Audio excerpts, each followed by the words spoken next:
So I've got an announcement.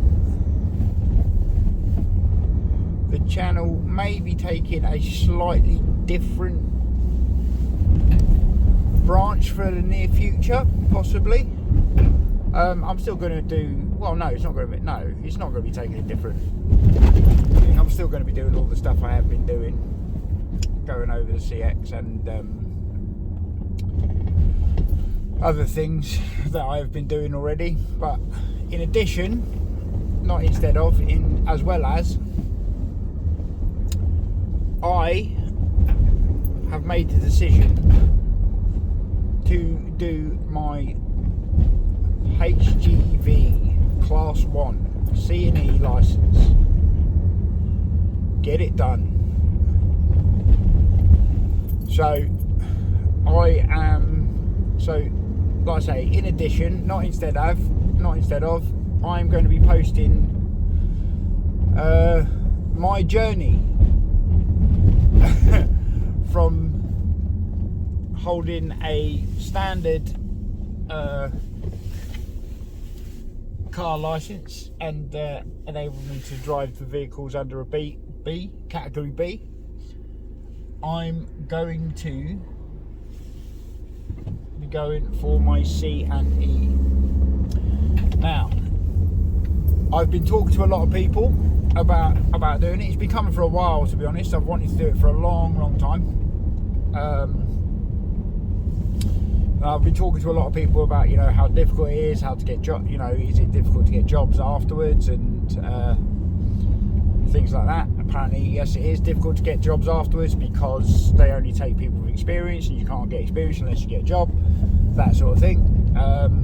But anyway, get the license done. You can't look for jobs unless you have the license. So, gonna get the license done. Like I say, I know several truck drivers anyway, so I know, so I've been asking for advice and talking to people. I do have a B&E license, so, and quite a lot of experience in driving a trailer on a car. That's what a B&E license is, for anybody who doesn't know. I do have quite a lot of experience in reversing various trailers of varying lengths. Supposedly, that should help me when I'm doing the practical side of it. Time will tell. I don't know if that's true or if they were just flirting with me, but we'll find out. But that's where I'm off to today. I am on my way to do the step 1 of the process, which is to get my medical done and fill out the D2 and get that sent away. So the whole process should take, I mean, from beginning to end. Today is the 26th of, oh geez, what month are we? April, yeah, 26th of April. And I'm doing literally step 1 today. So I will give you date updates on, you know, my progress and how long the process takes. I'm hoping, I mean, I know my wife works for the DVLA, so I know that they're a shower. Yeah, but anyway, there's apparently, I don't know how fast that's going to be. She can't help me out. I know what you're probably thinking. She could probably fast track it for me. She can't do that. That's not an option. But so I'm going to have to send that away, and it takes apparently, I've heard different. Some say it's back in a couple of days. Some say it's 3 to 5 weeks. Some say it's even longer. But anyway, I can't do the next step until it comes back, which is to do my HGV theory and hazard awareness test and all that business. But anyway, today is step 1. which is the medical and the D2 form. Send my licence away. The D2 form is the provisional, HGV provisional on my licence. So yeah, so that's what I will be doing. I'm doing my HGV course. So why have I decided to do my HGV?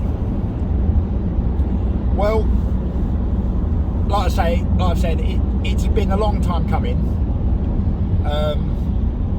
You know, I spend my time on the roads, as many of you do, as couriers.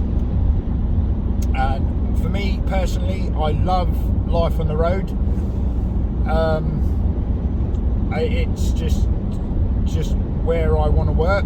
I love driving around this beautiful country, and so I'm looking for the next step in the driving career. So that's why I'm going for HGV.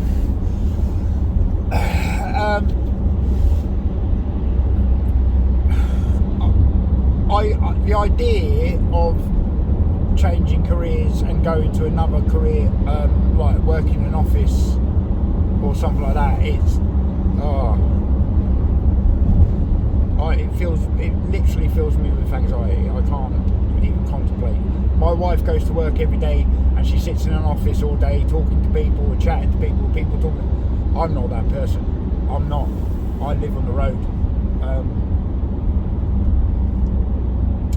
So yeah, I'm looking for the next step up in driving around in a driving career. Alright, don't get me wrong, I love couriering, as it is the job I'm doing at the moment.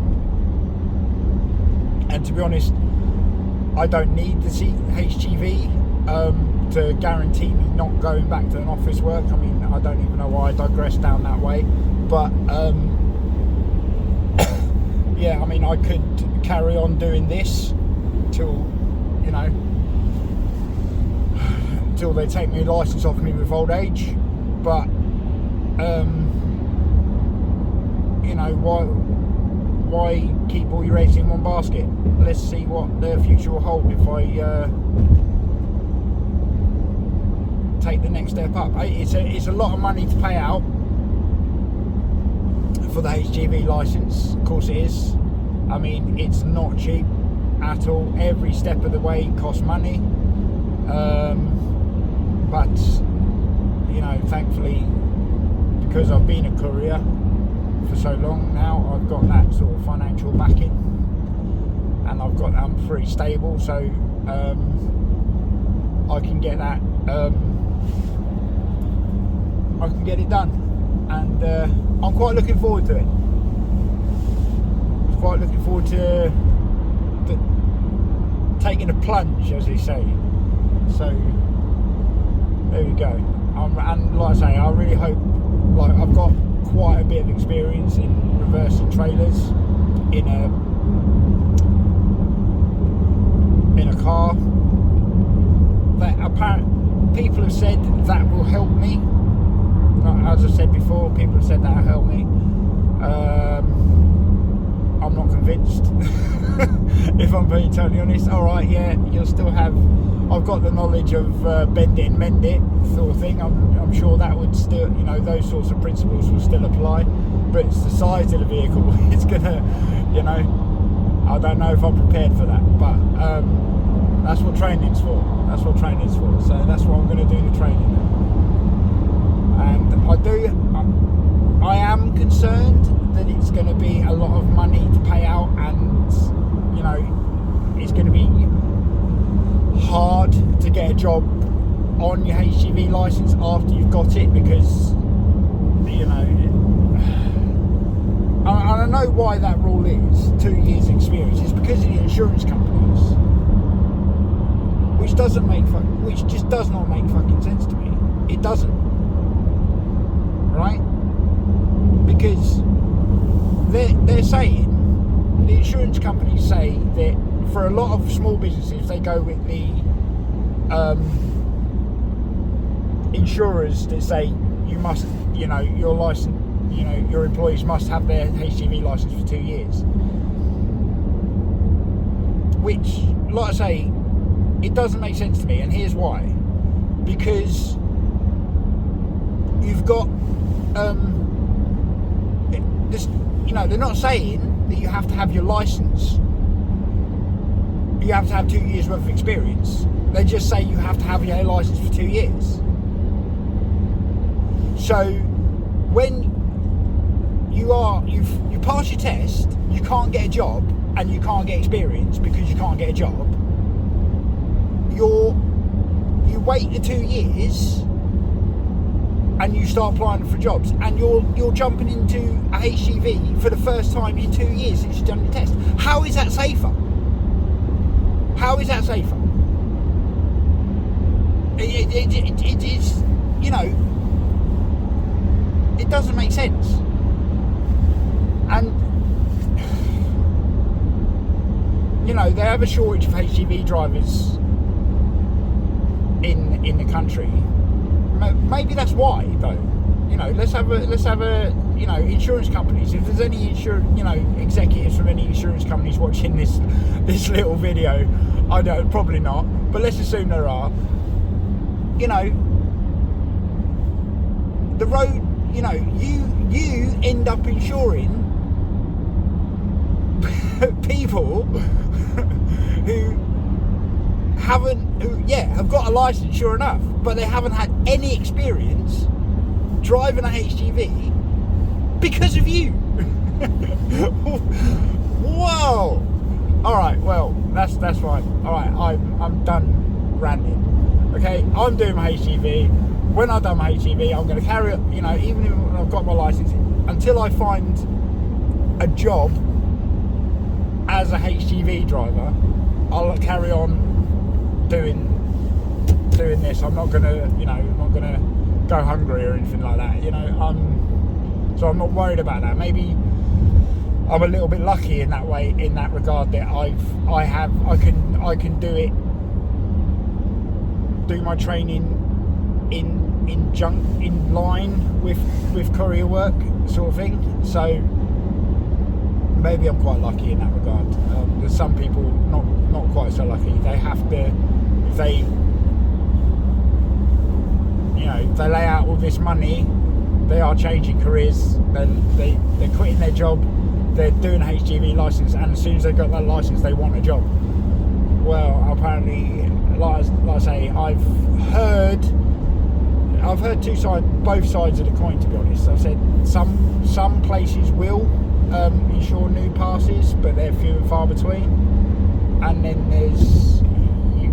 you might end up having to work for an agency for the first couple of years.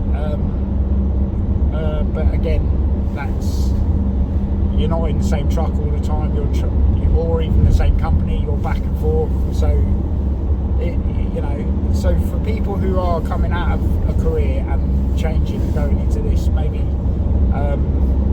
they're a little bit unfortunate in the way they have to do things, and I'm quite lucky in the way I get to do things.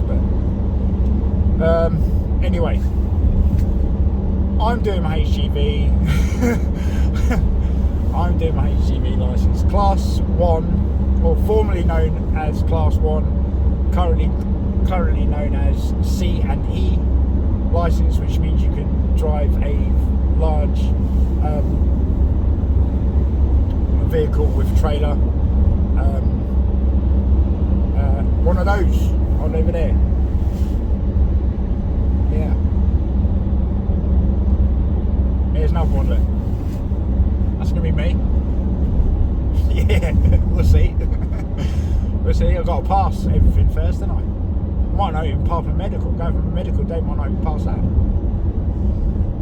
No, might take my license off me. You said, no, you can't. You shouldn't be driving at all. So, doubt it, but maybe. Right, so here we go. We're going to be pulling into the training centre where I'm going to get my medical done. I'm going to be doing that now, obviously, as I said. And so here I am, and here I'm going in. So I'll love you and leave you there. And like I say, I'll keep you apprised of my progress along this journey of going for the big boy HGVs, and I'll let you know how I get on as I go. If you want to know,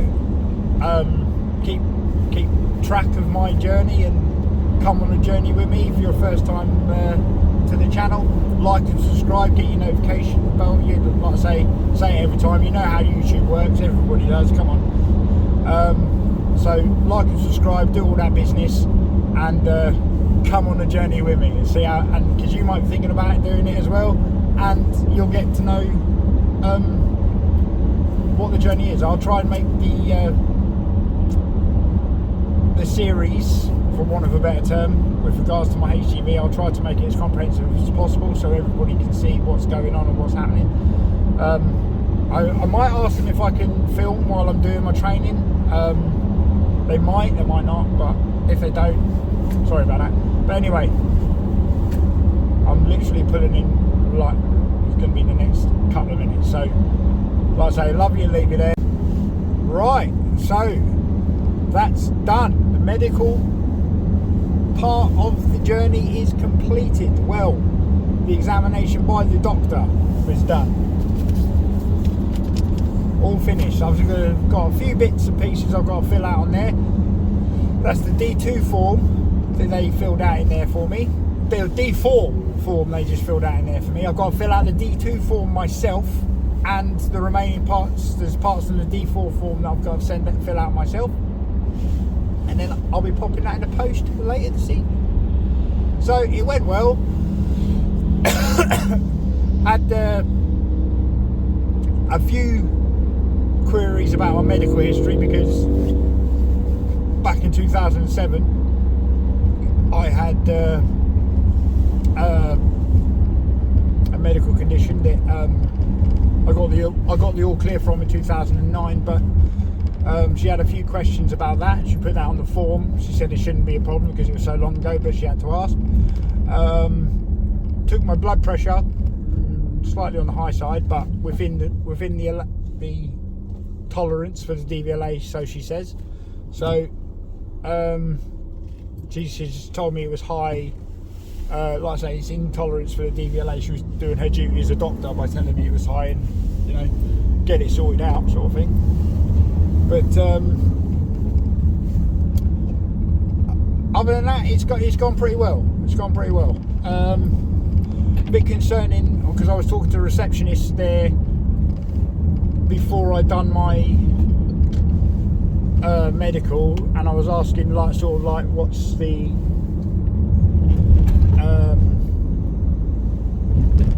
waiting procedure like once I've gone through all the red tape of getting my medical back, theory tests done, CPC and all that business done. What's the waiting list on doing the actual practical training and test? She said there is quite an extensive one with them, waiting list. So I live in South Wales, which is a bit of a ball ache, because she said in South Wales there are waiting lists all over the place, but they don't have much of a waiting list in England. So I may have to go across the bridge to Bristol and get it done over there. But it's not that far. I mean, it's an hour commute every day. I can do that. That's, you know, that's not a problem. So, or wait for these people to have a space free. But I don't want to wait that long. I'm impatient. I want to get things done. So yeah, brilliant. Medical done. Just got to wait for the DVLA. Once I send it off, to go through it and send it back to me. So, like I say, my wife works for the DVLA, so I'm going to be giving her a bollocking every day he's not back in time, even though she can't do a damn thing about it. She's going to be held responsible. Never mind. So anyway, all done. Brilliant. Right, on my way home now to fill out the rest of the form and send it off. All right, peace.